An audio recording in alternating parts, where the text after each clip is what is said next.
नमस्कार मित्रांनो, मी जयकर मांडके माझ्या चॅनलवर आपल्या सगळ्यांचे स्वागत करतो। मित्रांनो, आज मी आपल्यासमोर इयत्ता 9वीच्या इंग्लिशच्या पुस्तकातील जे चौथं युनिट आहे त्यातील दुसरा lesson reading works of art हा सादर करणार आहे। यातील पहिला भाग म्हणजे या लेसनचे मी 2 व्हिडिओज करणार आहे। यातला पहिला भाग सय्यद हैदर रझा हा आधा सादर करतोय आणि यानंतर गोल्ड आर्ट याचा दुसरा भाग मी आपल्यासमोर सादर करेन, जो तुम्ही नक्की बघा। तर चला मित्रांनो, पेज नंबर 98 वर व 99 वर हा लेसन आहे। माझ्याकडे इथे पुस्तक आहे, तुम्हाला पुस्तकाची गरज भासेल तर मग चला व्हिडिओला सुरुवात करूया। Syed Haider Raza, popularly known as Raza. तर सय्यद हैदर रझा हे रझा या नावाने प्रसिद्ध होते। Was a renowned Indian artist, आणि ते एक प्रख्यात असे प्रसिद्ध असे भारतीय कलाकार होते। Simple geometric shapes, striking colours, colour combinations, captivating compositions, these are some of the characteristics features of his paintings। आता त्यांच्या पेंटिंगची काही वैशिष्ट्यपूर्ण विशेष अशी लक्षणं किंवा आकर्षण हे नेमकी काय होती बघूयात। तर अगदी साधे असे भौमितिक आकार, जिओमेट्रिक शेप्स असायचे।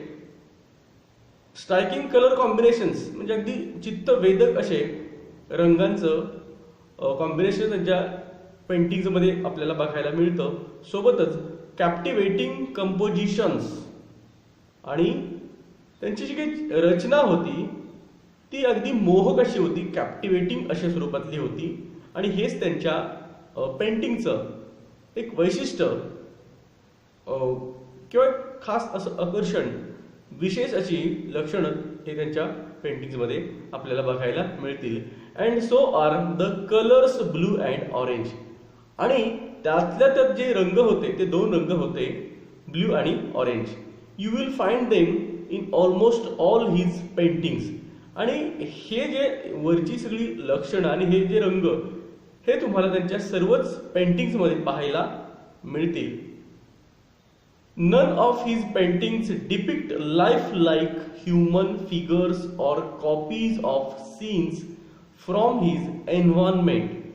आता त्यांच्या कुठल्याही पेंटिंग्समध्ये डिपिक्ट चित्राचं रेखाटन, कुठल्याही पेंटिंग्समध्ये मानवी जीवनाचे किंवा मानवासारख्या आकार किंवा त्यांच्या आसपास जो परिसर होता त्यातील काही दृश्य यांचं चित्रांचं रेखाटन हे त्यांच्या पेंटिंग्समध्ये अजिबात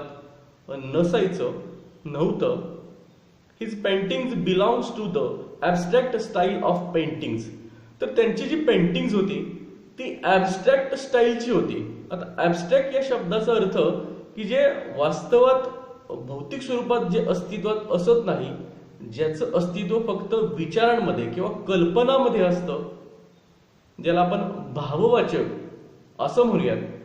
तर त्यांची जी काही पेंटिंग्स होती ही अशी भाववाचक स्वरूपातली होती, म्हणजे आणि ती स्टाईल भाववाचक स्वरूपातली होती, म्हणजे जे तुम्हाला प्रत्यक्षात दिसणार नाही पण ते असणार अशा स्वरूपातलं भाववाचक त्याला म्हणतात। तर तशी होती। Such paintings are not inspired by any external factor.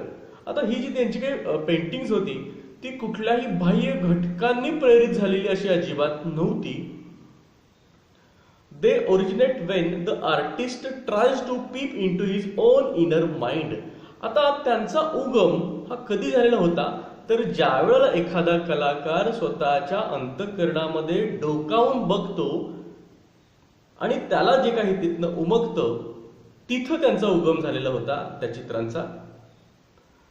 They are made by arranging circles. आता ती जी चित्र होती ही कशाची बनलेली होती, तर त्याची कशाची मांडणी होती बघा। तर वर्तुळांची सर्कल्स, ट्रायंगल्स त्रिकोणांची, स्क्वेअर्स चौकोनांची, रेक्टँगल्स आयतांची लाईन्स, रेषा, dots in different compositions, dots, टिंब, विविध रचनांनी ते डॉट्स वापरलेले होते, युजिंग इफेक्टिव्ह टेक्निक्स, आणि ज्यामध्ये अगदी अत्यंत प्रभावशाली असं तंत्र वापरलेलं होतं ऑफ अप्लाइंग पेंट, ज्याच्यामध्ये रंग देण्याचं एक असं प्रभावशाली असं त्यांनी एक तंत्र तिथं वापरलेलं दिसतं. अट्रॅक्टिव्ह कलर कॉम्बिनेशन, आकर्षक असे रंगांचं कॉम्बिनेशन केलेलं, रंगांचे मिसळलेले किंवा रंगाचं एकत्रीकरण आपल्याला बघायला मिळतं.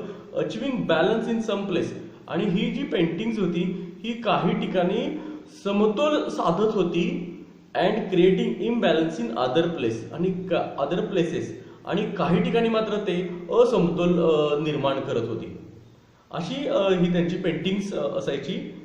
रजा found his paintings through his study of Indian art and it's heritage.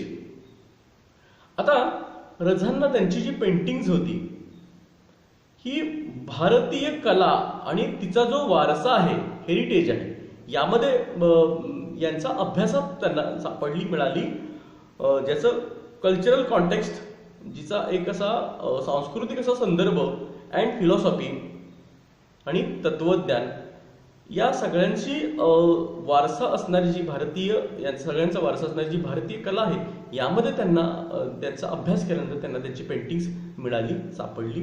His pictures seem to radiate peace and life at the same time. आता त्यांची जी चित्र होती ती असं वाटत होतं की ते एकाच वेळेला पीस रेडिएट करतायत, म्हणजे पसरवतायत, शांतता पसरवतायत, सोबतच जीवन सुद्धा पसरवतायत. हे एका वेळेला जीवन आणि शांतता हे दोन्ही देण्याचं, पसरवण्याचं काम ही त्यांची चित्र एका वेळेला करत आहेत असं वाटतं त्यांच्या चित्रांकडे पाहिल्यानंतर. We realise that the paintings is a visible from very deep thought. आता आपल्याला एक गोष्ट लक्षात येते की त्यांची जी पेंटिंग्स आहेत ती एक असा खोल अशा विचारांचं ते दृश्य स्वरूप आपल्याला दिसतं. Very few abstract paintings communicate with the viewers as much as Raza's do. आता रजा यांनी जे काही ॲबस्ट्रॅक्ट पेंटिंग्स केली, म्हणजे ज्यातनं भाववाचक किंवा भावविश्वामध्ये असणारी अशी काही जी पेंटिंग्स केली, ती जेवढी त्यांच्या व्ह्युअर्सला कम्युनिकेट करतात, त्यांच्या दर्शकांशी जेवढे ते संभाषण साधतात, संवाद साधतात, तेवढं अन्य कुठल्याही पेंटरची किंवा अन्य कुठल्याही कलाकाराची चित्र एवढा संवाद साधत नाहीत. हे याचं वाक्य आहे, सुपरलेटिव्ह डिग्रीचं पॉझिटिव्ह डिग्रीमध्ये केलेलं हे वाक्य आहे, म्हणजे डिग्रीचं वाक्य आहे. पेज नंबर 99 वरती बघूयात. रजा was born in a small village in Madhya Pradesh. आता रजा यांचा जन्म मध्य प्रदेशमधल्या एका छोट्याशा गावामध्ये झाला. He began to paint from the age of 12. वयाच्या 12व्या वर्षापासून त्यांनी पेंटिंगला सुरुवात केली. He studied art at the Chitrakala Mahavidyalaya at Nagpur and then at the J school of art in Mumbai. आता त्यांनी नागपूरच्या चित्रकला महाविद्यालयामध्ये त्यांनी आर्टचं शिक्षण घेतलं, स्टडीड आर्टचं शिक्षण घेतलं, कलेचं शिक्षण घेतलं, आणि नंतर मुंबईचं जे जे स्कूल ऑफ आर्ट आहे इथं त्यांनी पुढचं कलेचं शिक्षण घेतलं. Later he went to France to study art. त्यानंतर ते फ्रान्सला गेले, कशासाठी तर कला या विषयाचा अभ्यास करण्यासाठी. His wife was French. त्यांची पत्नी फ्रेंच होती. He won many national and international awards. आता त्यांनी अनेक राष्ट्रीय आणि आंतरराष्ट्रीय पुरस्कार त्यांनी जिंकले. He was honoured with all the 3 Padma awards. आता आपल्या भारतामधले जे 3 पद्म पुरस्कार आहेत, या 3ही पद्म पुरस्कारांनी त्यांना सन्मानित केलेलं होतं. ते कुठले कुठले आहेत बघा. पद्मश्री छोटा, त्यानंतर पद्मभूषण मोठा, आणि पद्मविभूषण हा 3ही अवॉर्डमध्ये मोठा, आणि याच्यानंतर सर्वात उच्च असतो तो भारतरत्न. तर असे हे 3 पद्म पुरस्कारांनी त्यांना सन्मानित केलेलं होतं. With all the awards and honours his paintings were exploring a spiritual metaphysical path. आता ह्या ज्या सगळ्या जे अवॉर्ड्स होते आणि जे काही ऑनर सन्मान होते, या सोबतच त्यांची जी काही पेंटिंग्स होती ही एक अस्पिरिच्युअल म्हणजे एक आध्यात्मिक आणि मेटाफिजिकल पाथ म्हणजे तत्वज्ञान विषयक मार्ग हे याचा शोध घेत होती, ढुंढाळत होती असं आपण म्हणूयात. Gradually the bindu or point came to be core of his paintings. आता ग्रॅज्युअली म्हणजे हळूहळू, जो बिंदू म्हणजे मराठी किंवा हिंदी शब्द आहे, म्हणजे ज्याला आपण पॉइंट म्हणतो, तो पॉइंट हळूहळू त्यांच्या संपूर्ण पेंटिंगचा कोर बनला गेला, म्हणजे गाभा बनला गेला. He describe his work in these words. आता ते स्वतःच त्यांचं जे काही काम आहे ते इथून पुढच्या काही शब्दांमध्ये ते त्याचं वर्णन करतात. काय म्हणतात बघा, my work is my own inner experience. आता माझं जे काही काम आहे तो माझा आतील म्हणजे माझ्या अंतर्मनातला स्वतःचा असा अनुभव आहे. And involvement with the mysteries of nature. आणि यामध्ये जे निसर्गातली जी काही मिस्ट्रीज आहेत, रहस्य आहेत, त्यांची इन्व्हॉल्वमेंट त्या माझ्या कामामध्ये आहे, मग त्यांचा समावेश त्या कामामध्ये आहे. And from which is expressed in colour, line, space and light. आणि जे कशाच्या स्वरूपात व्यक्त झालेलं आहे तर माझा आणि निसर्गातल्या रहस्यांचा आणि माझा आतील अंतर्मनातला जो काही अनुभव आहे हा रंगांच्या, रेषांच्या, दोन बिंदूमधल्या अंतराच्या आणि प्रकाशाच्या स्वरूपामध्ये व्यक्त झालेला आहे, असं ते स्वतः सय्यद हैदर रजा हे स्वतः आपल्या कामाचं ते काय करतात तर वर्णन करतात. Sometimes an artist thoughts appear to be too complex or even complicated. आता बघा, काही वेळेला जे कलाकाराचे विचार असतात की नाही ते खरोखर खूपच कॉम्प्लेक्स वाटतात, म्हणजे जटिल स्वरूपाचे वाटतात किंवा संमिश्र असे वाटतात. ऑर इवन कॉम्प्लिकेटेड किंवा अगदी ते क्लिष्ट स्वरूपाचे किंवा गुंतागुंतीचे वाटतात. When they are expressed through words. ज्या वेळेला ते शब्दांच्या स्वरूपात व्यक्त होतात त्यावेळेला हे असं त्याचे विचार असे वाटतात. म्हणजे असं म्हटलं जातं की एक चित्र हे 100 शब्दांपेक्षाही खूप काही सांगून जातं.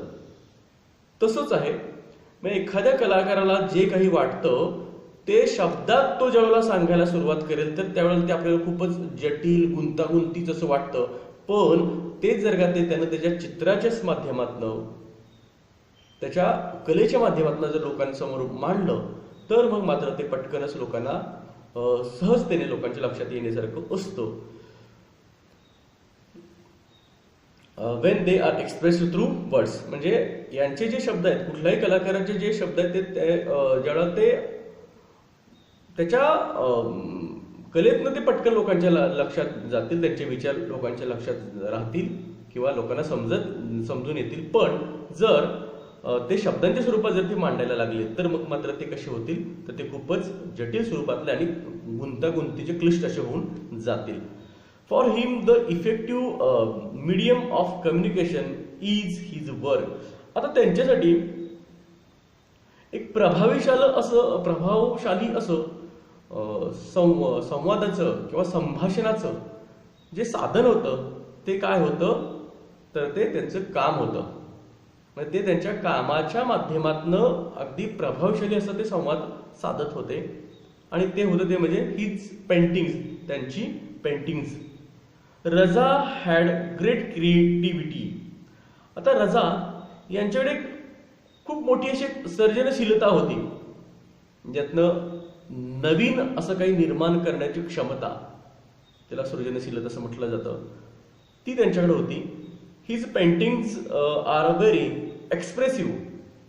आता त्यांची जी काही पेंटिंग्स होती की नाही ही खरोखर खूपच सूचक होती, एक्सप्रेसिव्ह होती, बोलकी होती, बोधक होती. This great artist passed away on 23 July 2016 at the age of 94. तर या महान कलाकाराचा अंत त्यांच्या वयाच्या 94व्या वर्षी दिनांक 23 जुलै 2016 रोजी झाला. त्यांचा मृत्यू या दिवशी झाला. Living behind a legacy of sensitive paintings. आता यांचा मृत्यू झाला, पण त्यांनी आपल्या पाठीमागं एक खूप मोठा असा सेन्सिटिव्ह पेंटिंगचा म्हणजे संवेदनशील अशा पेंटिंगचा एक लेगसी, एक वारसा त्यांनी आपल्या पाठीमागं सोडला, ठेवला. अचिव्ड through extra ordinary composition of lines and colours. आता जी सेन्सिटिव्हिटी त्यांनी कशातनं मिळवलेली होती, तर extra ordinary compositions of lines. तर असामान्य असं रंगांची आणि रेषांची जी रचना होती, यातनं त्यांना एक प्रकारचे त्यांच्या पेंटिंग्सला एक सेन्सिटिव्हिटी, एक संवेदनशीलता प्राप्त झालेली होती.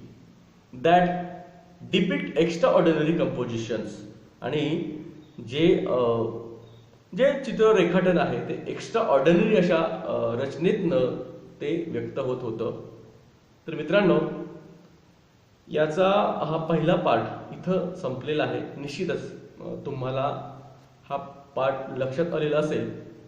कृपया तुम्ही अजूनही माझा चॅनल जर सबस्क्राईब केलं नसेल तर मित्रांनो, माझा चॅनल सबस्क्राईब करा, माझ्या व्हिडिओला लाईक करा, माझा व्हिडिओ शेअर करा आणि याचा दुसरा पार्ट मात्र तुम्ही नक्की पहा. माझा व्हिडिओ पाहिल्याबद्दल आपल्या सगळ्यांच्या अगदी मनापासून धन्यवाद मित्रांनो. मी इथंच थांबतो.